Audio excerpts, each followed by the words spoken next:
I think Ronda Rousey has been awesome ever since she debuted at the Royal Rumble in 2018. Sure, she overpointed at the WrestleMania Sign too much, but that's like getting mad at a wrestling ring for having ropes. It's just part of the WWE landscape now, which is likely why Seth Rollins took the mick out of it recently too. It is weird when they don't say anything during said point though. If you took away any music or crowd reaction, it's just plain confusing. I feel like she will be remembered fondly once she decides to walk away and try her hand at something else, and that's saying something. Barely a rookie in terms of time doing this, and yet she's absolutely smashed it, much like she did in the UFC. No one can ever keep a 100% record though, or at least there's always a few blips along the way, and that's where buttholes like me pop up to remind you of said moments.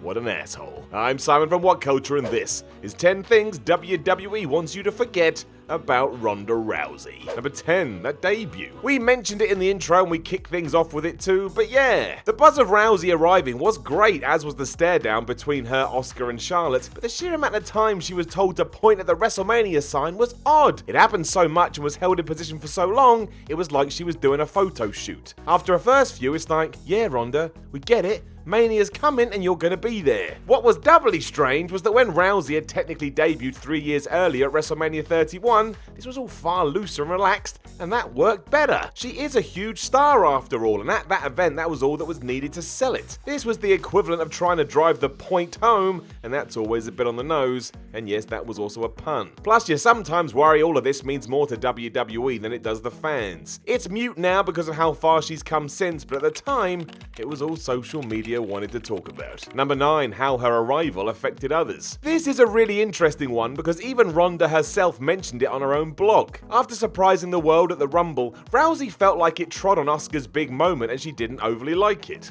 Fair play, Ronda. That shows a level of self-awareness and humility I don't think enough people give her credit for. To say she doesn't respect the wrestling business is nonsense. If she had not said anything, I don't think anyone would have blinked, but she decided to make some noise about it. There have been some other examples of this, although it is a tough situation. If you want to get Rousey over as a killer, then people have to be killed. That's just the nature of the push, but with a lack of heels on the roster, WWE did switch Nia Jax back to being a bad guy quicker than you can say Big Show, just so Rousey had someone to face and then overcome. It was a shame as Jax's good guy run into Mania 34 had been alright, but again, them's the breaks. You want to get somebody over, it's better to go all in. Did it help Nia out the other side though? Arguably not. She certainly had a place as the valiant warrior trying to tackle bullying. Now, she's just a bully.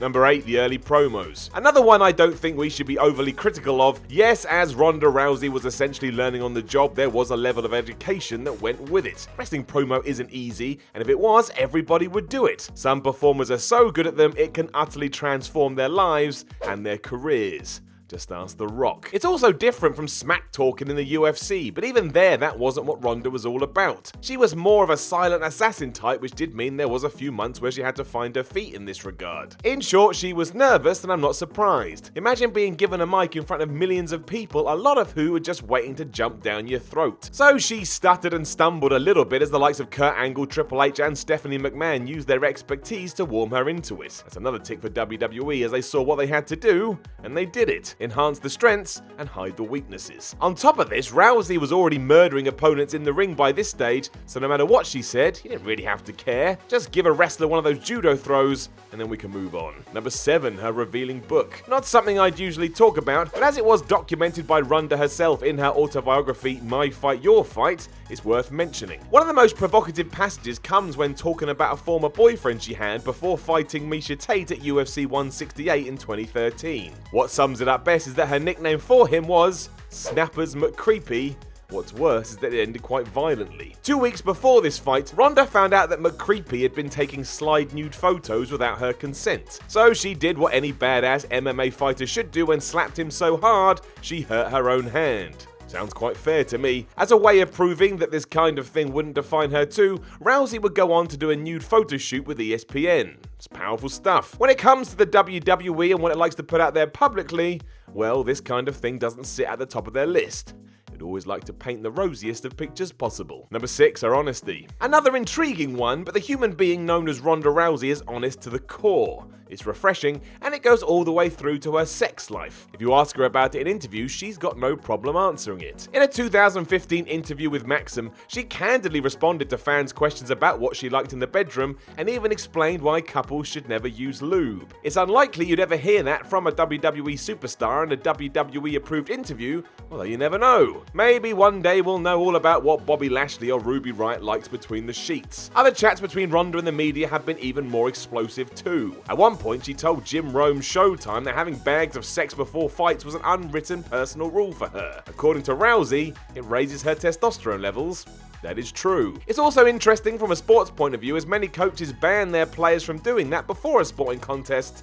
Rousey clearly disagrees. Number 5, that Natalya angle. The best thing about Ronda Rousey in UFC was that she was a bit like a lone wolf. There was plenty of help from other people, of course, but in front of the cameras it was like she turned up, kicked somebody's ass, and then left before planning to do it again a few months later. In the world of WWE, however, someone decided that it may be a good idea to give her a best friend angle on TV, and it wasn't really the greatest idea. It is true that Ronda and Natalya are very close, but seeing them admit that they were best buddies on Raw didn't really do anything. It was just awkward and was obviously leading to an angle. You could smell it. Now, it wasn't WWE's fault, but this never came because plans would change after Natty's father, Jim Neidhart, passed away. But it did leave all of this a bit of a dud. Thankfully, they were able to have that great match on Raw, but overall, it didn't go anywhere. Therefore, it's better to just forget about it. Number 4, her MMA losses. Another one that stands to reason, but also a fact that is easily uncovered thanks to Google. But if you head on over to the WWE.com photo gallery,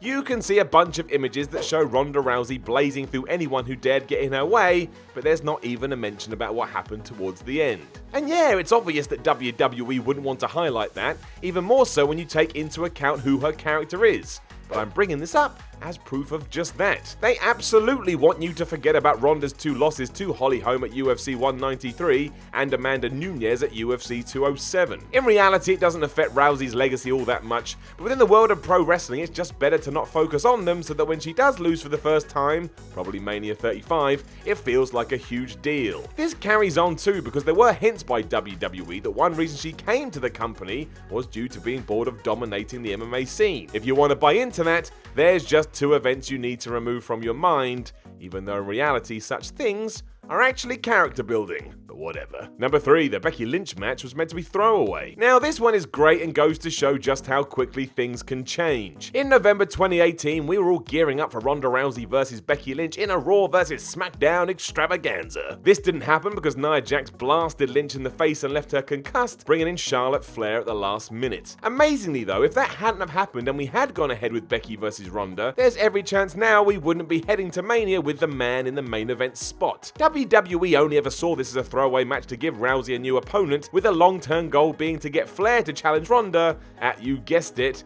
WrestleMania. It would have been the equivalent of Daniel Bryan versus Brock Lesnar from the same event, and yet now it's turned into one of the hottest angles in years, with fans desperate to see Lynch raise the title at the show of shows. You absolutely do have to forget this, however, because it wasn't stopped due to a creative change, it was because Becky had her nose exploded. Number 2, the fans have rebelled. You either die a hero or live long enough to see yourself become the villain. Hot damn is that true, especially in the world of pro wrestling. Around SummerSlam 2018, no female superstar within WWE could have claimed to be as popular as Ronda Rousey. Then as soon as Becky Lynch had attacked Charlotte and gone on a tirade, everything changed. It was the classic folly of WWE because as Lynch rose from the ashes, it just put Ronda in fans' crosshairs. Now they simply wanted all the good things to happen to Becky, and if they didn't, well, screw anybody else. It was an almost Roman Reigns situation all over again, and the sheer shift of opinion almost happened overnight. On Raw the other week, Rousey was booed like crazy, and in a weird way,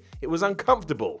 Rousey had her crown stolen by the man. WWE were powerless to stop this, and it was certainly never part of the plan, hence one of the reasons why Charlotte has been introduced into the equation. She was willing to lap up these boos like she needed them to breathe, and it's been a far more natural transition. one of the reasons why pro wrestling is so great, but damn if it doesn't take some people down with it. Number 1, she'll never be a lifer. Ronda Rousey was a household name before WWE, and she'll be one after it too. Whatever opportunities come out the other side is all because of who she is, and not because of what she did in the squared circle. That's just the way of things, but when the Wrestling Observer reported that Rousey may be leaving after Mania 35, even Vince McMahon had to respond, which he did during a WWE conference call.